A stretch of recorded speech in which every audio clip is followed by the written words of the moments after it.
So thank you all so much for coming. So my name is Professor William Smith. Greetings to those of you who I haven't met yet. Thank you for coming today. This is the first face-to-face research event we've had, I think, for probably about 2 years, possibly 2.5 years. Because of the pandemic and the troubles before then, it's been very difficult for us to meet together and have research events, which has been a great shame because it's one of the ways in which departments maintain a kind of active profile when it comes to research. It's also very useful from the point of view of those of you who are here as postgraduates, whether you're doing a master's degree or whether you're doing a PhD. So we're hoping that we'll be able to schedule more research events over the next year, primarily involving people who are already here or who are in Hong Kong, because of course the advantage of that is you don't have to do any quarantine before you come to do this work. You can just today is going to be a very informal session, and it's going to be a little bit different to the usual formats of these kinds of talks. Normally what we have is a scholar will come to us and present a paper, normally for about 1 hour or so, and then we'll have a few questions, and that will be the end. And that's absolutely fine, although it can be a bit tiring to sit through sometimes. This event is going to be a little bit different. It's going to take the form of a Q&A session, and the focus of our subject is going to be right-wing populism as a sort of global movement, but perhaps with particular focus on Europe and North America. Our principal speaker is not going to be me. It's going to be Dr. James Downs, who I will introduce now. I think many of you have met James if you've been doing the Talk Masters program, or you might have just seen him around. Even if you've never met James, you might well have seen him on TV, and because he's always being interviewed by CNBC, CNN, BBC, everyone. He's always popping up on TV. And actually, the background of this session is that James often shares with me interviews that he's done. He'll send a link to an interview on WhatsApp, and I always watch it, and I say, oh, this is great. And after he'd done this for like the 100th time, I thought, actually, you know what? Why don't we have a Q&A in the department, right? Because it's silly, you're always going off to these studios or doing Zoom talks at home. You can do an interview here. And one of the advantages of doing an interview here is that we have a little bit more time than you would get in a short 5 or 10 minute news interview to really go into the kinds of issues surrounding right-wing populism in a little bit more depth than would ordinarily be the case. Because James, in addition to being a lecturer here and doing an awful lot of excellent teaching for us, he's also a research specialist in comparative politics, electoral politics, and particularly the electoral and political fortunes of the far right. So it just seemed an excellent opportunity for us to make use of his research specialism and allow him to share with us some of the themes that he finds most interesting about the right wing, the rise of populism, and also hopefully to give some of you the opportunity to ask questions as well. So what we're going to do is, the format is, we'll try to keep strictly to time, so just be a short 1 hour session. It will start with me asking James a question, and James will reply, and then I'll ask another question, and we'll see how the conversation goes from there. Hopefully at some point we'll reach a natural juncture to open the floor to you guys so you can ask questions as well, and then we'll have some kind of a wrap up and finish at around 4 so that you can go off and have your tea. Okay, because this is tea drinking day, isn't it? We're going to have a nice session for some of the, at least PhD students, I don't know how open the invitation is, to go and have a cup of tea with the department. So let's get underway, James. James, you're very helpful. Not only is James a great interviewee, He's also helpfully supplied me with questions to ask him. So this is very, very, I guess you don't Sounds like a setup. It does a little bit. Here it is. I drafted up some brief questions that could potentially be used for this Friday's talk. Well, thank you for that. Q1. It's a good question. So I would have asked these questions anyway. First question is basically a very simple one, and one of those crucial questions that all of us have to answer about any aspect of our research. What is the thing we're talking about? What is populism? And in particular, I think a really interesting aspect of this question that you flagged up, which I certainly would have done because I think it is crucial, is to think a little bit about this question, what is populism, from the point of view of thinking about how do we categorize it. In particular, do we categorize it as ideology or as something else? So with that, I'll let you answer that question and we'll see how it goes. Yes, so thank you very much, Professor Smith, for the kind invitation. And thank you everybody for coming today. It's good to see that many students I'm teaching on GPGC 5005. We can have a different perspective today, not just about research methods, and then other undergraduate students that I've taught, but other comparative politics kind of research methods type of courses. So thank you everybody for coming. So in terms of what exactly populism is, some of you in the room might have quite a good idea about what populism is because you've taken the Rise of Populism in Europe course before. A lot of you probably don't know what populism is, or you might have an understanding about what it is, but you might not know what exactly, how do we define this? How does populism compare across different regions? Like how does it compare in Europe to kind of Latin America, and even to other areas or regions like Southeast Asia, for example? So I guess to kind of kickstart off and begin to answer Professor Smith's question, populism is actually a really, really complex topic, and it's incredibly misunderstood, not just by journalists, but also often by academics. And when I first came towards studying populism during my final year of my undergraduate degree, I found that there was something like 30 or 40 different labels that were used to try and classify or identify these types of populist parties. So simply speaking, in the literature, there's kind of three main approaches for how we can look at populism. There's this kind of ideological or ideational approach where we treat populism as like another ism. So just like if we've all studied political ideologies or other isms like conservatism, liberalism, socialism, feminism, these types of political ideologies that have arguably been around for longer than populism. We can also define populism in the ideational approach as another ism. So this is the dominant approach in the literature that scholars tend to treat populism as an ideology. However, just a quick side point. Yesterday I was teaching a class seminar on comparative politics, and we had a really interesting discussion where I did a vote in the class, and most of the students put their hands up and said that they actually think populism is not an ideology. They would actually class it as like a short-term strategy, a campaigning strategy. So I'll come on to that in a minute. So the researchers that say that populism is like another ism or a political ideology, there's one professor called Professor Kasmuda, a professor from the Netherlands originally in Holland, and now a professor at the University of Georgia. And Professor Kasmuda is the most famous populism expert in the world. So his whole research has really pioneered this modern field of populism.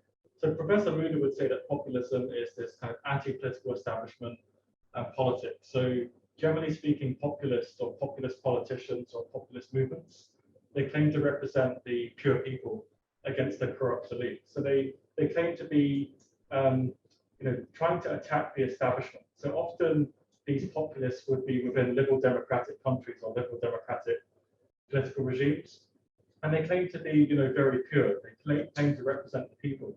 But of course, it's really ambiguous. It's a really ambiguous term what exactly the people are. Because when we think about the people, if you're kind of a conservative or center left or radical right, you have a different conception of who the people are, even the radical left. And so Kasmuda's treating populism as an ideational approach, as an ideology, would say that populism can be considered as another political ideology, but he would call it a thin ideology, that it's not as thick as ideologies like conservatism or liberalism that historically can be traced back to the 18th century, or even in some cases the time of the French Revolution, where a number of ideologies like liberalism were to come about.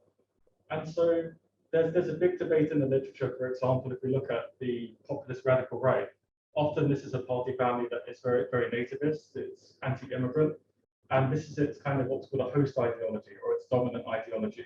But it has another type of strand, the populist strand that you add to the radical right.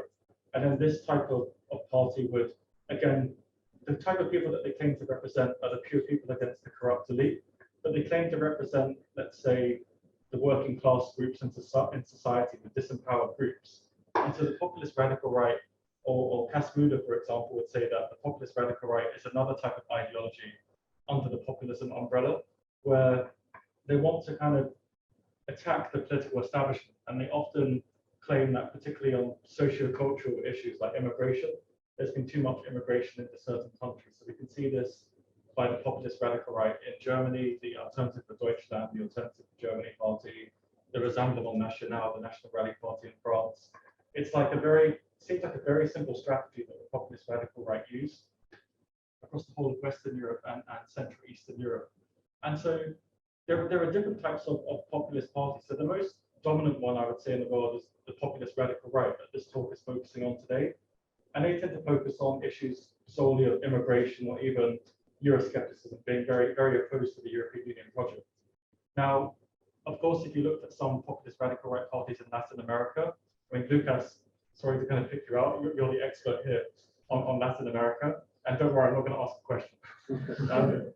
We can see, of course, that they have a similar type of strategy, again, representing the pure people. And they also have this anti-immigrant perspective.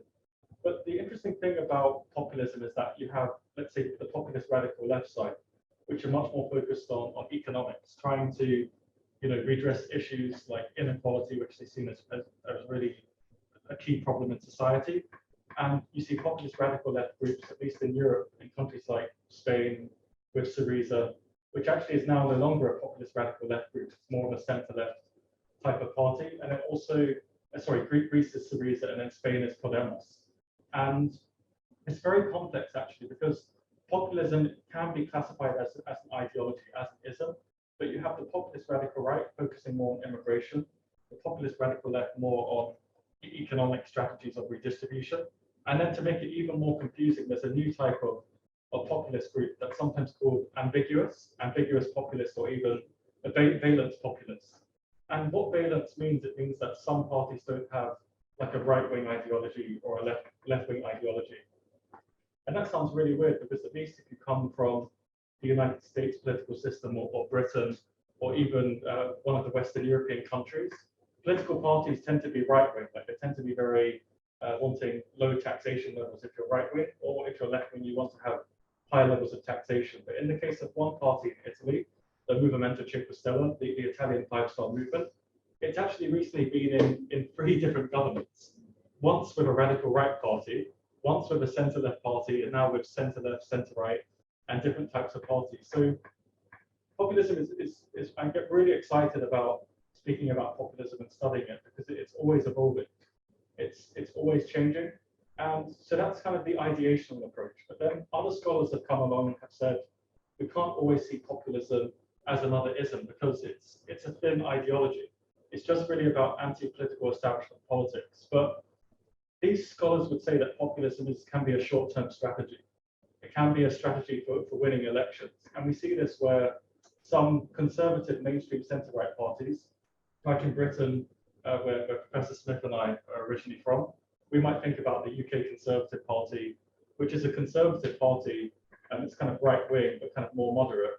But at the same time, it has a populist rhetoric, particularly with the current British Prime Minister, Boris Johnson. So some of these new types of research, they call it a strategic perspective instead of an ideational perspective. And there's another branch that calls it a discourse, or a performative type of approach. So if you look at scholars like Professor Ruth Wodak, or even Professor Ernesto Laclau, some of these very famous political theorists or political philosophers, they tend to treat populism not as an ideology, but as a discourse, as a speech. And then another set of scholars also treat it as a strategy.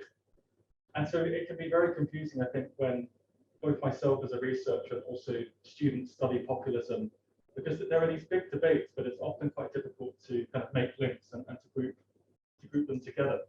And another point that I often find really fascinating about populism is my own research is developing every day on this topic, simply because we see kind of new forms of populism, like new political parties that are also populist, but then more traditional established populist parties that actually get into government. And if you take populism as an ideology, it claims to be representing the pure people against the corrupt elite. They want to sometimes not overthrow the existing democratic order. So generally speaking, populist groups want to be democratically elected, at least in liberal democracies. There are some extreme right-wing groups that would like to overthrow democracy. Again, I'm not going to make any points in this lecture about the stances for different political regimes. It's just simply speaking from what the academic literature says. But one of the criticisms that I have about the ideational approach, and something that I would say I've had disagreements when I've written journal articles with co-authors and also peer reviewers sometimes disagreeing with some of my comments, is that I would sometimes say that populism might not be so much of a political ideology anymore as much of a short-term strategy. And imagine if you're a populist party, like the Five Star Movement in Italy, it kind of rose to prominence in around 2013, and it wanted to reform the Italian political system. It wanted to clean up politics, get rid of corruption, and at the same time, it's very ironic because they're populists, they're outsiders. But over the last couple of years, they've been in government in Italy now since 2018 for 3 years. And I sometimes think, how can they still be a pure populist party if they've been part of the governing elite for the last 3 years? They've actually become part of the political establishment. So this is really fascinating because we see more increased levels of fragmentation and volatility, where there's even, in some countries, for example, if you look at the Netherlands, there are 3 or 4 main populist radical right parties now, vying for competition with one another. And this has happened in other countries as well, not so much in Belgium, but if you look at countries like France right now, everybody was talking about in France how it was going to be the presidential election in 2022. The French presidential election was going to be a big debate about the incumbent president Emmanuel Macron versus Marine Le Pen, the leader of the National Rally. But literally out of nowhere, I mean, not really out of nowhere, because Eric Zemmour, this other opposition candidate for the presidency, he's been on the TV, he's been a journalist for a number of years, but he's suddenly come along. And he's another type of populist, like a radical right populist. And so he's a new type of what we could call radical right populist.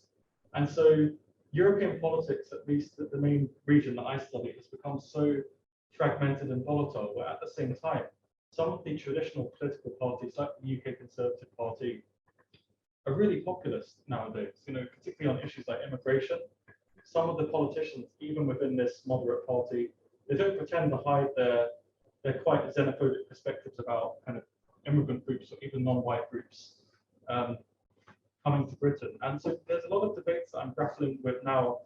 And my work has been mainly empirical, looking at electoral success for particularly the populist radical right. But I'm beginning to want to focus much more on trying to reconceptualize populism as a definition, because there are these different camps: the ideational, the strategic, the discursive, performative approach, and they can be seen as quite competing approaches. But again, one of the great things I think about teaching students is that sometimes students have lots of new creative ideas. So actually yesterday, we actually found in our class, which was on populism, that could we have a mixed approach? Could we still see populism as an ideology, but also see it as kind of a short-term strategy? So rather than saying populism is this binary concept, there could be a lot more academic work that can be conducted on this topic overall.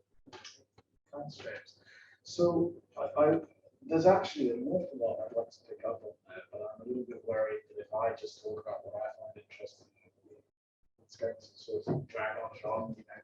My background is political philosophy, so I find also conceptualize populism to be incredibly important, and I can absolutely appreciate the difficulties of thinking of populism as an ideology, because it seems so malleable. I mean, when you can talk about right-wing populism and left-wing populism, intuitively that suggests 2 perspectives that are going to have a very different content. And most ideologies are given by their content, their substance. It's really about how you rank values and ideas and priorities. So that's going to be terribly difficult to then think of populism as an ideology when it can be kind of like attached to the left and right. So it's interesting to see in the literature that there's a lot of disagreement about how we can just pin the subject down. But in terms of your own interests, I know you, as I mentioned, your particular focus is on right-wing populism. And you've spoken a little bit about it already, but I wonder if we could speak a little bit more about it. Not so much about what it is, because I think we've covered some of the main concerns of right-wing populism, but I wonder whether you might like to talk a little bit about where the center of right-wing populism is right now. Where is it flourishing? And perhaps think a little bit about why it's flourishing in these places. So, yeah. Yeah, this is a great question. It's a question he gave. I would say it's slightly modified from the original question. It was. I did spin it out a little bit. Good. So thank you. So as Professor Smith was saying, in terms of if we just focus on radical right-wing populism, or often it's called populist radical right parties, the main causes are quite interesting in terms of addressing the first question about where is it flourishing or where is the populist radical right on the rise. It's interesting because if you were to look from the early 2000s to around just before the economic crisis in Europe, so around 2007 or just before 2008, for some countries, the populist radical right variant was much more dominant in Western Europe. I would say it's kind of much more in Western Europe, but it wasn't dominant in the sense that they were doing really well in terms of electoral terms, because if you take the case of the Swedish Democrats in Sweden, in the early 2000s, they were not even gaining 1% in the polls. And if you go from around 2002, 2003, when the Swedish Democrats, this populist radical right party, were getting about 0.2% or 0.1%, they've now become, if not the third, but the second biggest political party in Sweden in the last national parliamentary election in 2018. So you've got a lot of cases where, yes, they were flourishing more in Western Europe in the early 2000s to kind of 2008, 2009. But what we actually see in the last couple of years is a massive increase in electoral terms in these parties in Western Europe, but in Central Eastern Europe, in Northern Europe, in Scandinavia, getting double digits. In some cases, a number of these radical right-wing parties haven't even been governing in a coalition, or they haven't even been opposition parties. They're actually in government. They've actually become part of, you could say, the governing machine, the governing apparatus, and having a majoritarian type of government. So two cases that I often give on my course, The Rise of Populism in Europe, GPAD 3161, is about Hungary and Poland in Central Eastern Europe. Because if you look at Hungary, there's one party, Fidesz, that's been in power now for a decade, over 10 years, with the Prime Minister Viktor Orban, and also the Law and Justice Party in Poland, which has been in power for the last couple of years. And both of these parties have a dominance in their society. In the case of Hungary, the Hungarian party Fidesz has got a supermajority in the parliament. So it can essentially pass any type of legislation that it wants. Democratically speaking, it can pass anything in the chamber because it has the seats, it has the mandate to do this. And what's even more interesting is that it's very complex, again, in terms of populism and the radical right, because the two countries that I just listed, the two examples of the PIS party, the Law and Justice Party in Poland, the Fidesz party in Hungary, these were actually traditionally mainstream centre-right conservative parties, ideologically speaking. Even if you went back 10 or 12 years in Hungary, Fidesz was not a populist radical right party. It was a mainstream centre-right party that was kind of very free market economics on the economy. And also at the same time, you could say it was quite right-wing on issues of immigration or kind of nationalism and even the EU. So at least in Europe, I would actually say the populist radical right is now flourishing much more in Central Eastern Europe. And of course, Central Eastern Europe, we look particularly at countries like Hungary and Poland. And these are countries that do not have a long history of liberal democracy. They have the legacy of the Soviet Union, the context of the Soviet Union or that particular context of communism historically in Eastern Europe. And so if you look at Western European politics, they tend countries like Germany, France, the UK, we tend to have political parties that have been around for centuries. In the case of the UK Conservative Party, they've been around, for a very long time. In countries like Hungary, Poland, Slovenia, Latvia, Lithuania, these Central Eastern European countries, they don't have these strong ties with voters that, let's say, the right-wing parties in the UK do with particular types of voters, and the same for the left-wing party, the UK Labour Party. And so what I think is also astonishing is that you have countries like Belgium, Sweden, which in the early, even Portugal and Spain, which historically speaking, or at least in the early 2000s, had virtually no support for the populist radical right. These are countries now where you have the radical right knocking on the door of government. In the case of Belgium, the Vlaams Belangen, the Flemish Interest Party, as it's known in English, but Vlaams Belangen in Dutch, this particular party just campaigns in the Flemish-speaking region, the Dutch-speaking region of Belgium. But one of the issues for this party is that it can never really get into power, even if it gets the most votes, because it will be blocked by the main parties. And Spain and Portugal are recent cases where the radical right wasn't previously an electoral force, but has come about. So what are some of the causes for these rises in support? And particularly if we look at Hungary and Poland and Spain, Portugal, some of these countries, I would say a key feature or a key characteristic is the decline of social democratic parties, the decline of traditional left-wing parties. At least if you look at the two cases of France and the UK, but particularly France, you see the decimation of the centre-left party, the Socialist Party, not just in the last parliamentary election, but also the previous French parliamentary election. And so the first factor I would say for the rise is the decline of centre-left social democratic parties.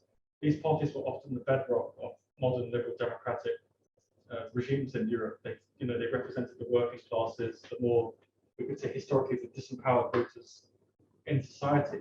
And of course, ideologically, the Social Democrats had a strong message of post-World War II politics, but arguably that message has lost salience, it's lost resonance in the last 10, 15, 20 years.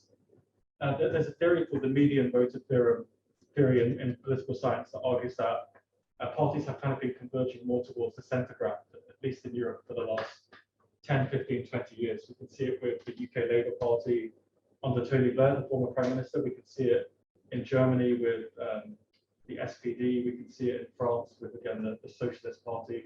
And there's an argument that by shifting towards the centre and kind of abandoning their working class voters, those centre-left parties were trying to win back power of government. But it's a short-term electoral strategy that has disastrous consequences in the longer term, because these parties have lost their key voters, and voters who are working class, who work traditionally in industries like manufacturing.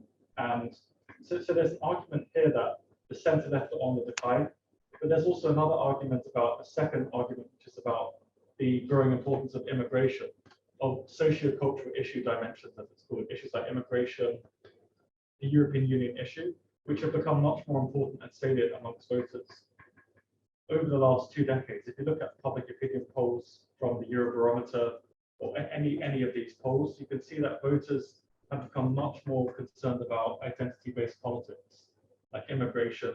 Often I prefer to use the term identity-based politics, which sounds nicer than socio-cultural issue dimension, which is more the term used in the academic literature. So I would say, firstly, it's the decline of the left, at least in Europe. Secondly, from a more European perspective, I would also say it's the growing salience of immigration. And thirdly, I actually would argue that the mainstream centre-right, there's this so-called mainstreaming thesis or normalization thesis, where the mainstream centre-right haven't done as poorly compared to the centre-left. Why is that the case? At least from a European politics perspective, it's the fact that they've become more right-wing. They've tried to have the same type of strategy as the radical right, where they become more anti-immigrant. In some sense, they've become quite Eurosceptic, skeptical about being a member of the European Union. And this kind of rightward shift may explain in some sense why the radical right discourse has been brought into the mainstream. Because again, in the early 2000s, if we go back at least in Europe, the modern radical right was seen as a joke. They were seen as a joke because they were seen as kind of racist, they were often seen as fascist. their supporters were often seen as, having shaved heads and just seen as kind of very racist, quite mad people. And that's not the case for the contemporary radical right anymore. They've got diversification strategies.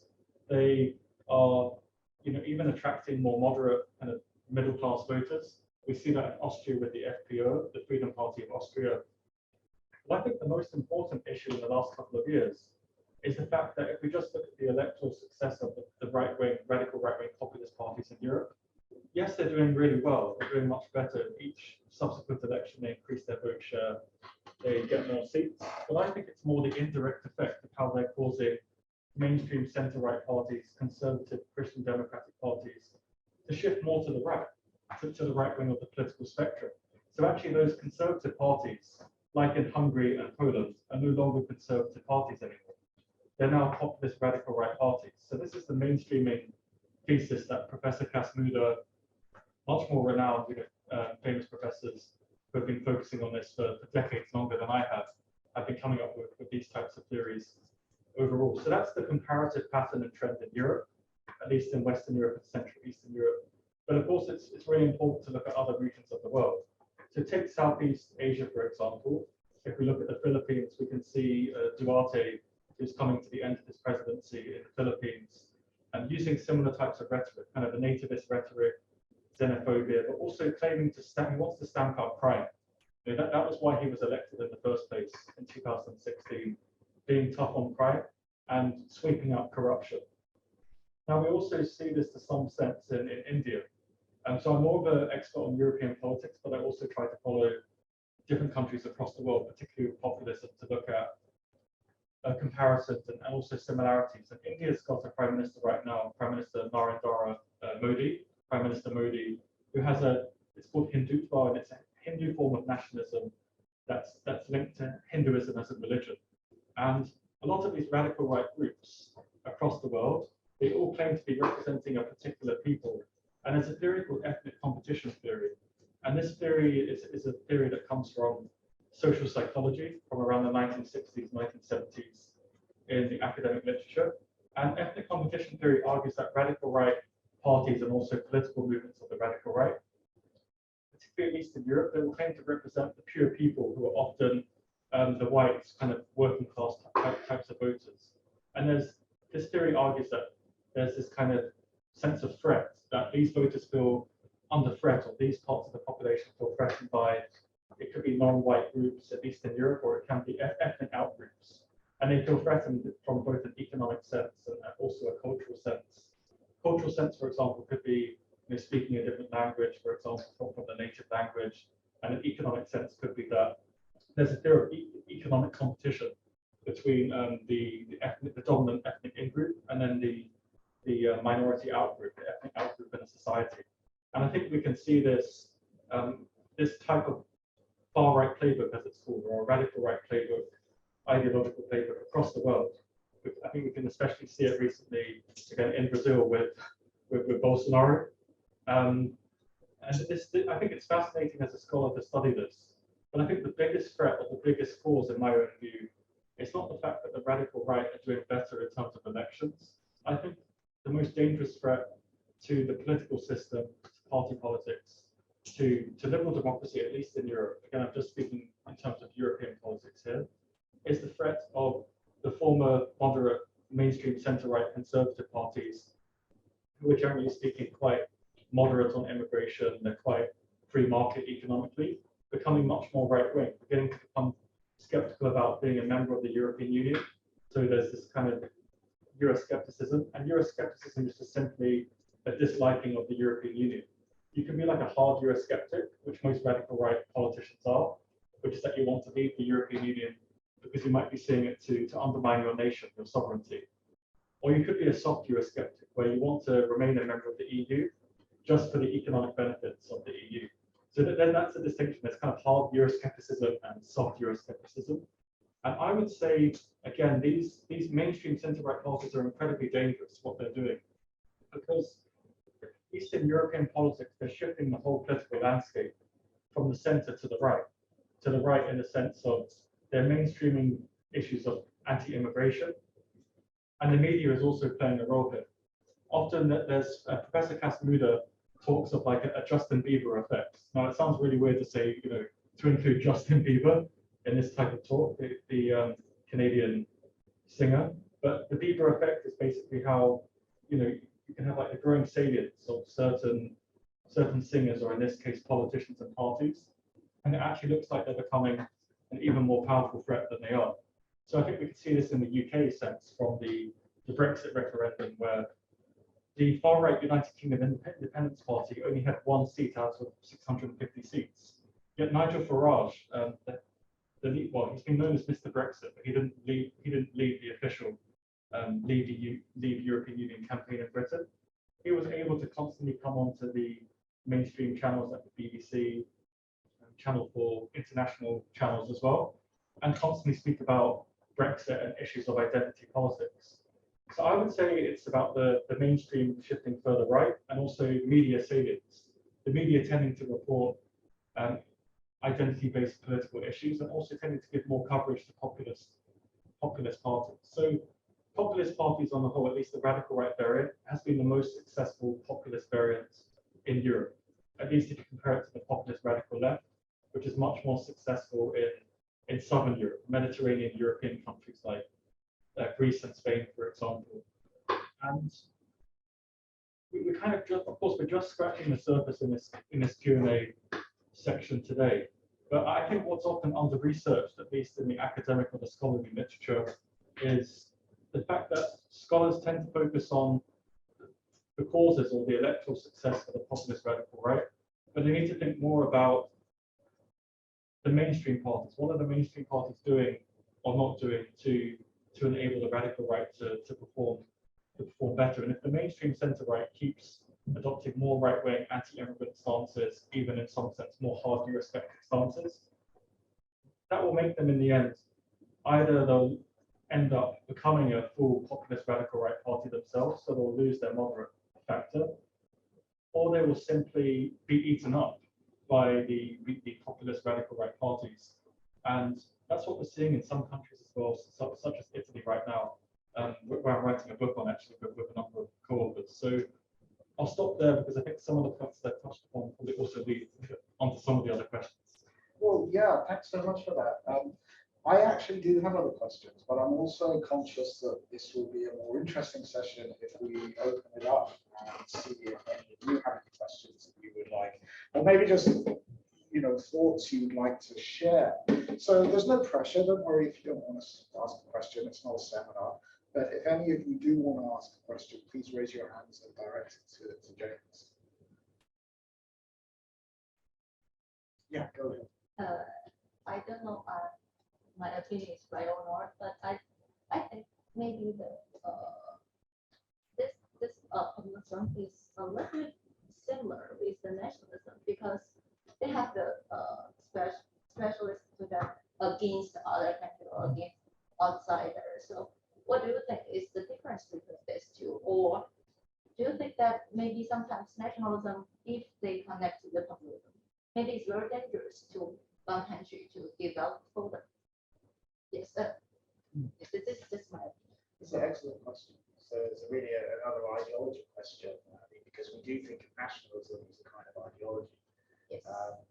Again, an ideology that can lean right or left, So there is a really interesting parallel to be drawn there with how we're discussing populism. So yeah, how do you see the distinction, if there is a distinction to be drawn? Yeah. Between populism and nationalism? Thank you, Maggie, for the question. So this is a really great question, and it's actually a question that scholars are still dealing with, like grappling with, like right now, in the sense of the conceptual, the theoretical difference between populism and nationalism.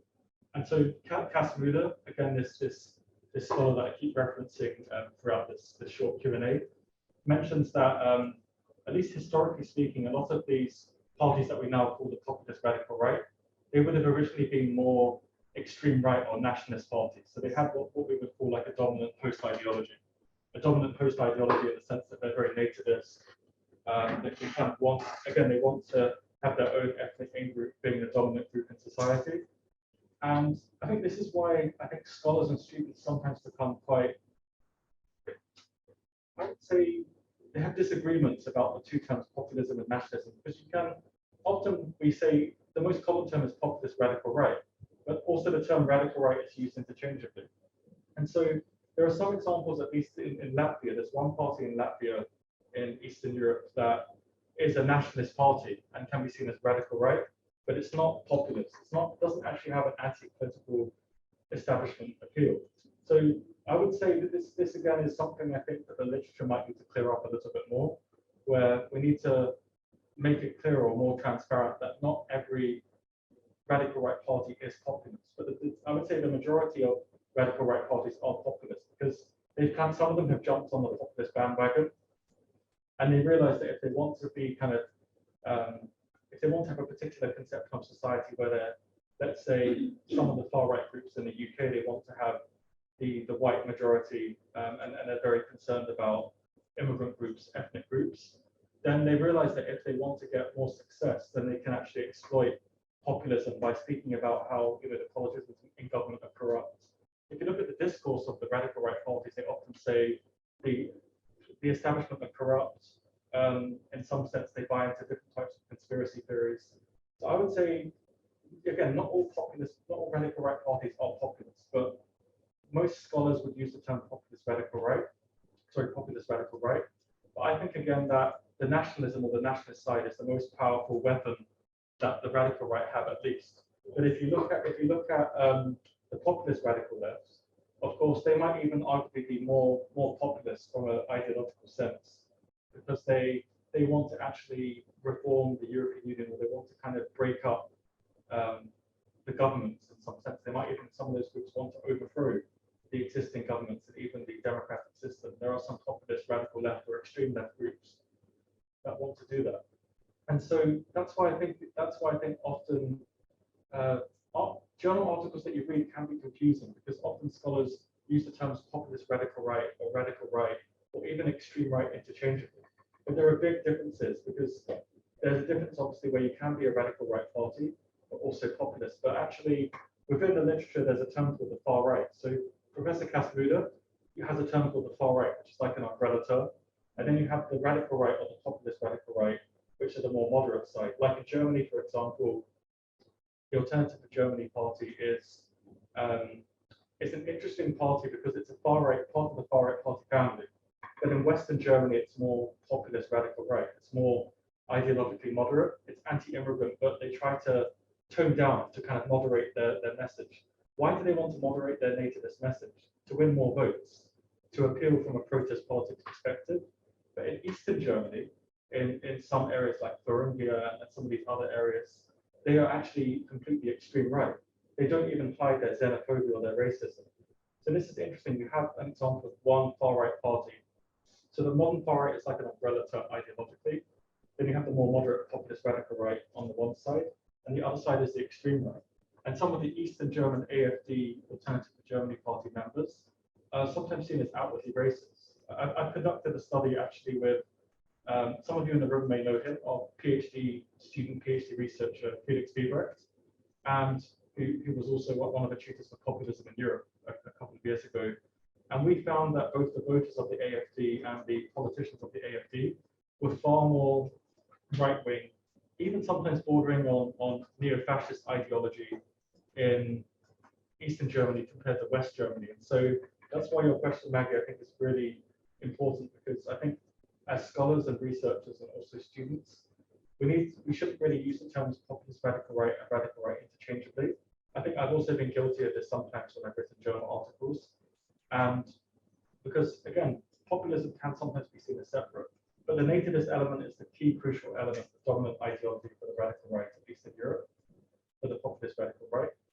For the populist radical left, it's not nativism. The dominant post ideology is the economics of redistribution, kind of tackling big banks, capitalism, not necessarily overthrowing capitalism, but reforming it. But for ideological ambiguous parties like the valence populist Italian five-star movement, one of the reasons that they're doing so poorly now, this populist party, is that imagine if you're an Italian voter, and you're an Italian voter. Already, Italy has had something like 68 governments in 76 years. I think on average, it's about 0.9 mobs per government. per government. That's the average duration of government. And so in Italy, you've got the five-star movement is sometimes saying, oh, we're really, some of the party are quite anti-immigrant, but then some of them are really left-wing, they're very radical. But there's no leadership steering the party. So one point that I haven't mentioned that is linked to what Maggie's question spoke about is populist radical right parties often have very dominant, strong leaders. Think of Jean-Marie Le Pen in France historically, even Marine Le Pen now. Of course, they've fallen out, they don't talk to each other anymore, which is a bit awkward for the Le Pen family, I think, at Christmas. But a lot of these radical right parties are dominated by one leader. We see this across the world, actually. Modi in India, you could say Bolsonaro in Brazil, again, Duarte, for example, in the Philippines. But often, once those radical right parties reach the zenith, the top, they often explode from within. Because a leader could, for example, die. There have been examples in Austria or the Netherlands where far-right politicians, they suddenly passed away, and then there was a power vacuum, and then the party went right down. So often, there's a debate about how do you deal with these parties. Often, mainstream parties may not actually need to do anything, at least historically, because these radical right populist parties tend to implode from within. So I'll stop there so we can have other questions as well. I get a little bit too passionate about talking about that. It's, I mean, one name that you didn't mention, and I'm sure a lot of people in the room are thinking about him, is Trump. Yes. You know, I just couldn't help mentioning him at that point because I think it is very interesting, and you will know far more about this than I do. The relationship between an established political party and an incredibly charismatic populist leader like Trump adds another layer of complexity. Because you can well see how a political party that emerges around a strong charismatic leader may not have the durability that it needs once that leader goes. But with the situation we're seeing with the American Republican Party seems to be much more fluid. You could actually see an evolution of Trumpism within the Republican Party, but without Trump. I mean, potentially that's what we saw last week with the surprise victory of, is it Virginia? Anyway, I know you've America's your area, but do you have anything to say about the elephant in the room? Yeah, I've got a lot to say about that. And actually, thanks, Professor Smith, for diverting me away from Europe, towards America, because I've studied a lot of American politics in the past. I've been wanting to write pieces looking at Trump and kind of Trumpism. And I think if we go back to exactly a year ago, when it was around the US presidential election, and then we found that Joe Biden won, there was this kind of, I think, great sense of victory in the US that Trump, or kind of Trumpism, was defeated. I was very cautious and skeptical because I thought, well, firstly, we don't know if Trump would even voluntarily decide to have a peaceful transition of power, and we saw that potentially nearly didn't happen. I mean, if you read some of the inside accounts from the White House in the final days, it really resembled a very dystopian type of society. So looking at Trump in the US, I actually think that if Trump stays fit and healthy over the next couple of years, there's absolutely no reason why he won't decide to run again. Now, normally when a US president, a former US president, a single-term president loses an election, that's game up, that's the end of it. But Trump has defied expectations from the start. I mean, Trump is not a politician, he's not even a conventional businessman.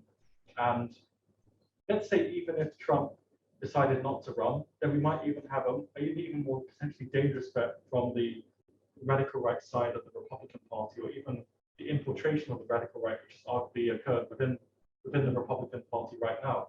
I would say the Democrats, particularly with the current president Joe Biden, are far too complacent. They are far too complacent.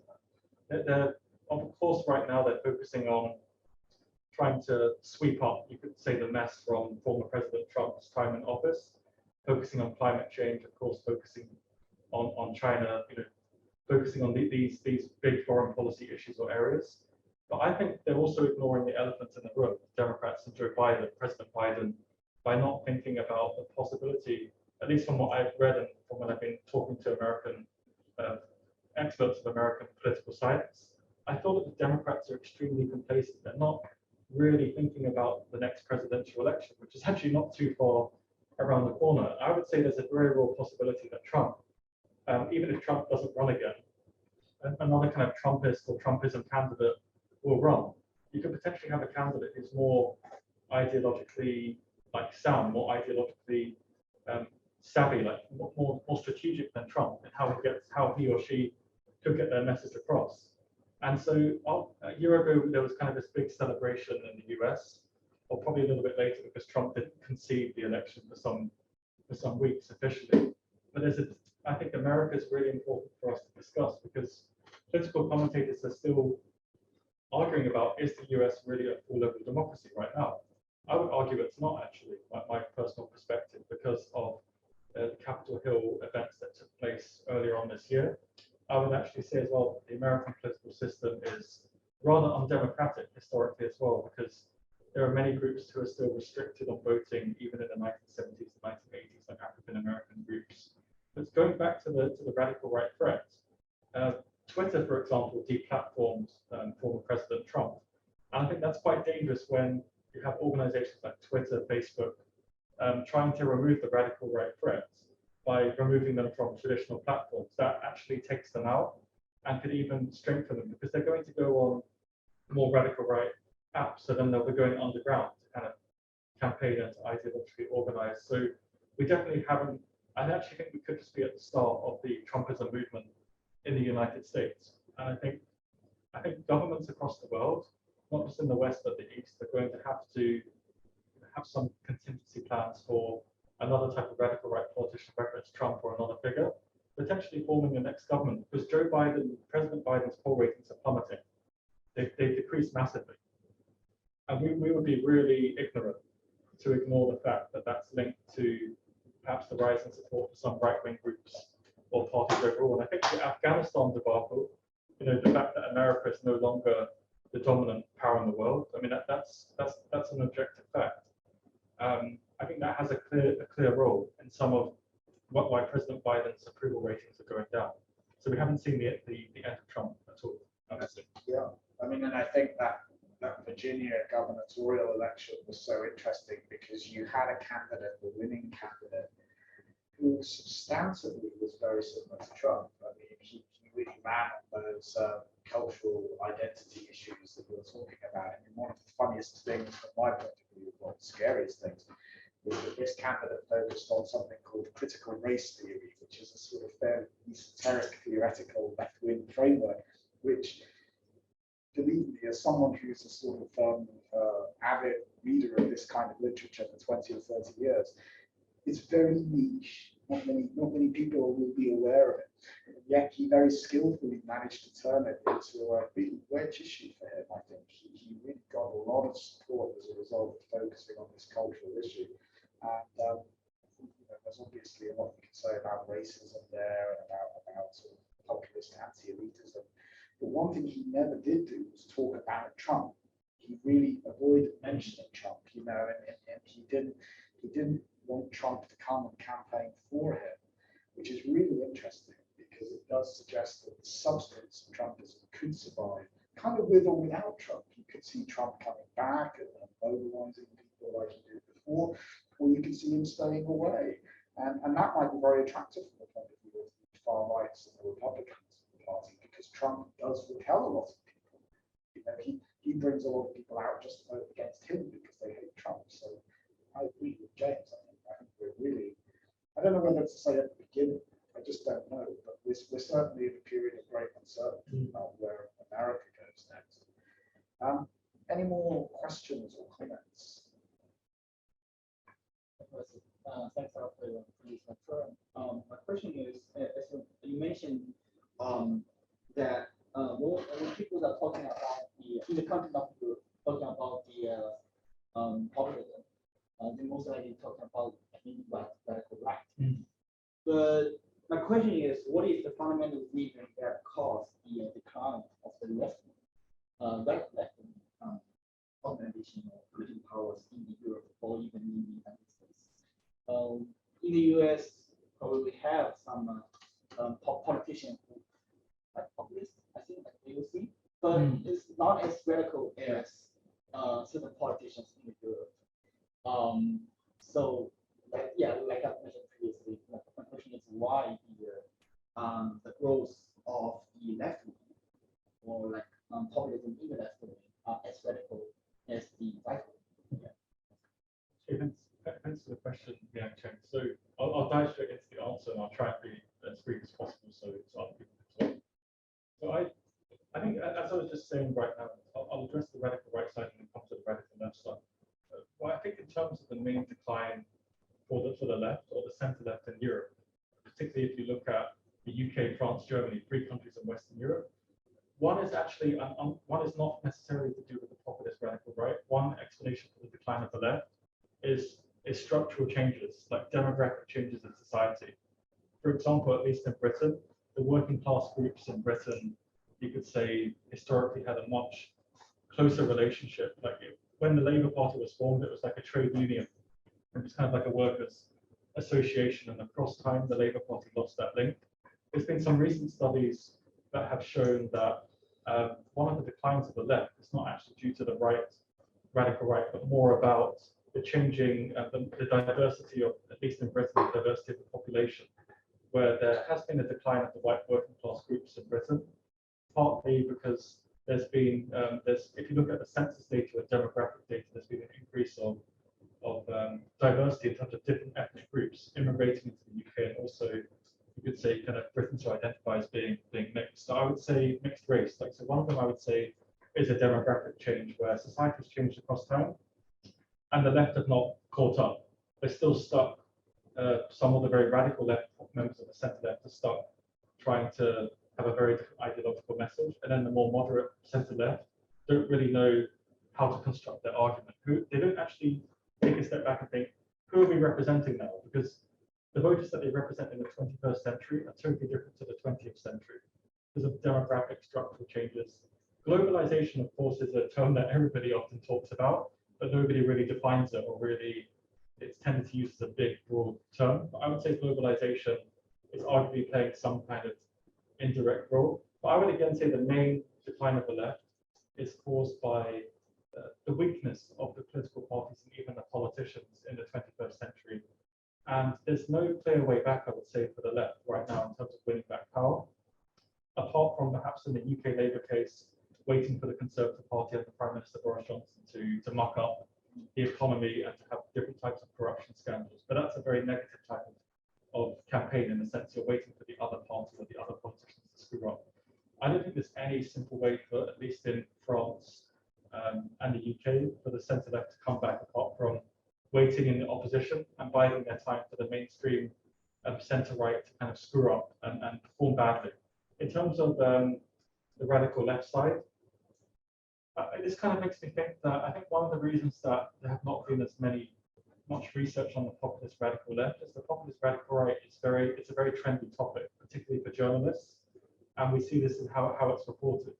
I also think that the populist radical left, they struggle from, they've got quite a more complex ideology, because if you look at Podemos in Spain or Syriza in Greece, or even DiEM25, the Democracy in Europe movement, which is a transnational movement beyond the nation state of radical right activists.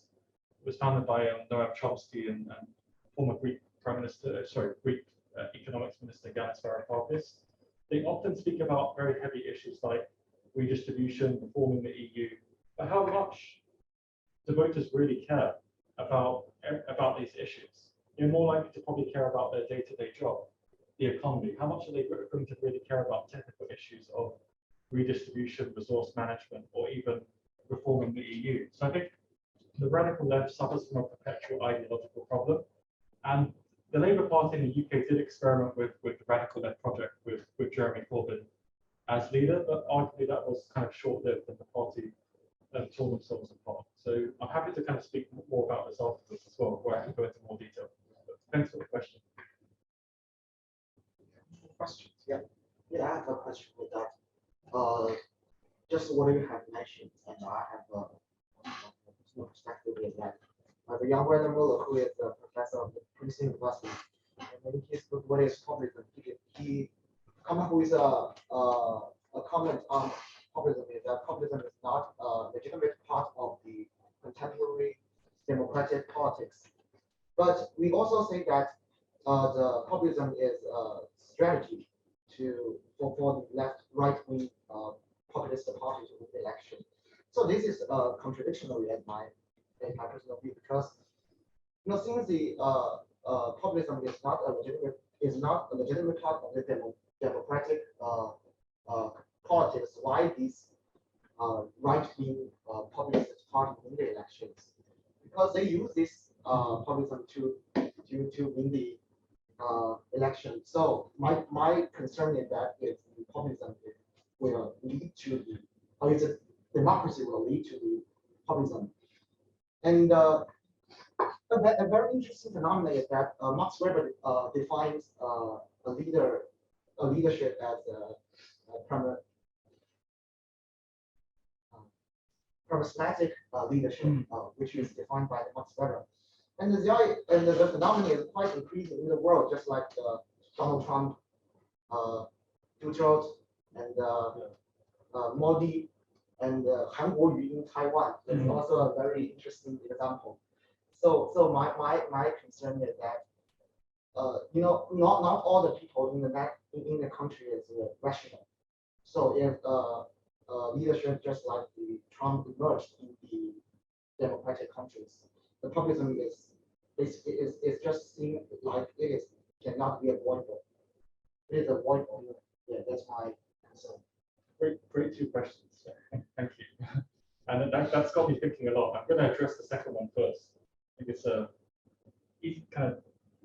easier question, I would say, to kind of develop first, whilst I think of the answer to the first question.